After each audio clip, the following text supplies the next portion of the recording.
আজকে যাচ্ছি সোনমার্গ থেকে গুলমার্গে। গুলমার্গ মানেই গন্ডোলা রাইড, কিন্তু এবার আমরা গন্ডোলা যাব না, কারণ আগের বার ঘুরতে এসে গন্ডোলা রাইড করেছিলাম। তাই এবার যাব একটা হিডেন জেম এক্সপ্লোর করতে, যেটা হলো স্ট্রবেরি ভ্যালি।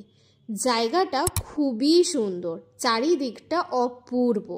গুলমার্গে আমরা ছিলাম হোটেল হিলটপে। এটা ছিল আমাদের রুম থেকে ভিউটাও জাস্ট অসাধারণ। আর এই যে আমাদের রুমের মিনি ফ্রিজে কিছু চকলেটস আর ড্রিঙ্কস ছিল, উইচ ওয়ার চার্জেবল। ফ্রেশ হয়ে গেছিলাম মিয়াসা ক্যাফেতে, যেটা এই হোটেলের নিচেই ছিল। নিয়েছিলাম cold coffee, cappuccino, club sandwich আর চাউমিন। আর রাতের ডিনারে ছিল বুফে সিস্টেম, প্রচুর অপশন ছিল। খুব তাড়াতাড়ি লং ভিডিও আসছে, আজকে এখানেই শেষ করছি। টাটা।